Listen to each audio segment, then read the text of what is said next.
nuestro país. Para analizar a fondo este fenómeno, saludamos al doctor Felipe Vargas Carrasco, doctor en estudios de migración y responsable de incidencia del Servicio Jesuita a Refugiados México. Felipe, bienvenido. Muchas gracias, buenas noches, Abel, a todo el auditorio. Esta semana hemos visto imágenes que no se habían registrado o por lo menos no tenemos tan presentes. Elementos de la Guardia Nacional, agentes del Instituto Nacional de Migración agrediendo directamente a migrantes haitianos y centroamericanos. ¿Qué es lo que está pasando? ¿Son violaciones flagrantes a sus derechos humanos? Sí, claro, una autoridad está agrediendo a las personas directamente, son unas violaciones a los derechos humanos. Desgraciadamente no es algo nuevo, no es una acción que hayan hecho únicamente dos agentes del Instituto Nacional de Migración de manera aislada, sino que es parte de una serie de eventos que vienen pues ya desarrollándose desde hace varias administraciones, ¿no? Tan solo en este año, por poner un ejemplo, se ha documentado tortura en el Centro de Detención Migratoria Siglo XXI en Tapachula, Chiapas. La CNDH hace unas semanas también sacó una comunicación sobre dos personas que habían muerto al interior de estos centros de detención, y digamos que el trato que ahora estamos viendo gracias a las y los compañeros periodistas y defensores de derechos humanos que están monitoreando la situación, pues nos permite ver la actuación, que de ninguna manera representan hechos aislados y no son actuaciones individualizadas de dos agentes, sino más bien que es una forma de actuar que el Instituto Nacional de Migración ha desarrollado desde hace ya varios años, desgraciadamente. Doctor, las autoridades afirman que ellos no están siguiendo los protocolos, que desde hace varios meses, bueno, pues hay un atraso en el tema de los trámites de asilo o los trámites migratorios y por eso tratan de ingresar. ¿Realmente el Instituto Nacional de Migración tiene que hacer esos aseguramientos o, como ellos les dicen, rescate de estas personas y después deportarlas? ¿Ese es el procedimiento legal, pero no se están siguiendo protocolos para salvaguardar sus derechos? ¿O qué es lo que estamos viendo?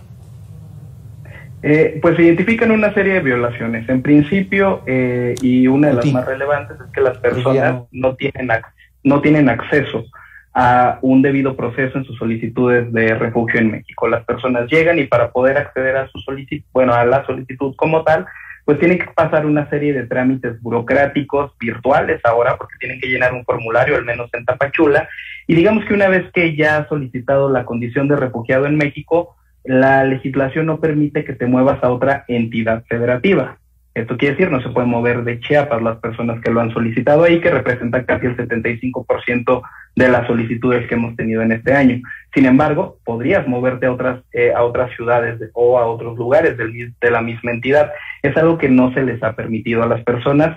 Se les ha obligado a permanecer en Tapachula, que es el lugar que más solicitudes recibe. Cerca del 70% de las solicitudes que se reciben en México se hacen en Tapachula, y las personas no pueden desplazarse porque se ven imposibilitadas, no por la Comisión de Ayuda a Refugiados, sino por el Instituto Nacional de Migración, que en colusión con la Guardia Nacional, les bloquea las salidas, ¿no? Por medio de operativos, retenes y demás que hay en las carreteras, y que incluso hemos documentado que se han deportado personas que ya están solicitando refugio en México o que ya han sido reconocidas como refugiadas o con protección complementaria a Guatemala o a algunas otras ciudades, algunos otros países.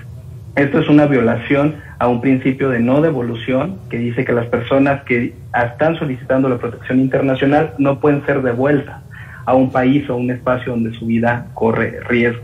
Esta es una de las primeras situaciones que identificamos. La segunda, pues tiene que ver con la lentitud de los procesos y del reconocimiento de refugio en México. Esto muy derivado de que se han recibido sí muchas solicitudes, pero que también se le ha invertido muy poco al sistema de asilo en México. Para que se dé una idea, el auditorio, solo se destinó el 3% para el tema de refugio, en comparación con lo que el presupuesto estatal de la Federación designó para las tareas de control y detención migratoria, que es lo que se le asignó al Instituto Nacional de Migración. Es decir, hay una voluntad o hay un presupuesto mucho más amplio para las tareas de contención y deportación y muy bajo para la de protección internacional, que es un compromiso que México tiene, es un compromiso internacional porque ha ratificado diversos instrumentos que otorgan la protección a quienes vienen huyendo de situaciones de violencia y que no pueden ser devueltas a sus países de origen o a los países donde residían previamente porque su vida corre riesgo. Entonces las personas que vemos ahora desplazándose de esta forma colectiva están buscando ir a otro lugar. Tapachula ya no es una ciudad que les puede permitir vivir. Las rentas son muy caras, las personas tienen que estar viviendo muchas en espacios muy pequeños, no hay acceso a empleo, a las niñas, niños, adolescentes que vemos en las imágenes no tienen acceso a escuela, ya no digamos servicios de atención médica y los otros derechos, ¿no?, a los que tendrían que tener acceso por encontrarse en México.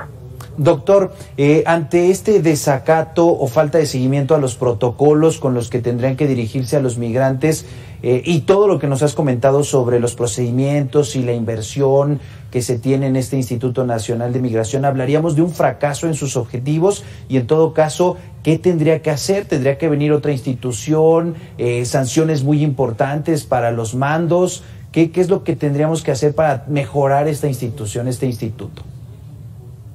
Pues una propuesta que hemos hecho las organizaciones de la sociedad civil y también los organismos internacionales es colaborar, trabajar de la mano con el Instituto Nacional de Migración, que no nos ha abierto los canales de comunicación, hemos mandado muchos oficios y no nos reciben, y es trabajar en conjunto. No se puede crear medidas de regularización migratoria para que las personas puedan acceder más allá del refugio a otras formas de regularizar su situación en México y eso les permitirá acceder a otros derechos. Ahora bien, la situación de violaciones a derechos humanos tienen que investigarse, tiene que sancionarse a quienes estén incurriendo en estos eventos y el instituto tiene que garantizar que no se vuelvan a repetir. Tiene que crear una serie de medidas, programas, profesionalización de sus propios agentes para que no vuelva a ocurrir estas violaciones a derechos humanos que se están registrando. Una forma también que tenemos desde las organizaciones de la sociedad civil es canalizar esto por medio el sistema interamericano de derechos humanos, hacerle llegar esto a la Comisión Interamericana de Derechos Humanos, que ya lo conoce. Estuvimos en la audiencia, en el periodo de audiencia 180, hablando sobre las violaciones a derechos humanos que ya se daban en Tapachula. Esto lo hicimos hace un par de meses en el sistema interamericano, fueron representantes del Estado mexicano y dijeron tener como una disposición para salvaguardar los derechos de las personas y bueno, las imágenes hablan más de lo que yo les podría decir, ¿no? Se ha estado documentando, sí. Incluso el día de hoy fue agredido un compañero reportero y fueron también encapsuladas algunas defensoras y defensores de derechos humanos que están haciendo la función de monitorear las vejaciones y las violaciones a derechos humanos que está haciendo Guardia Nacional de la mano del Instituto Nacional de Migración. En fin, el discurso es uno, la realidad es otra y desafortunadamente la realidad o lo que estamos viendo, como bien mencionas, en estos días es grave. Doctor Felipe Vargas, muchísimas gracias por estos minutos para Mega Noticias. Por nada, muy buenas noches. Vamos a otro tema.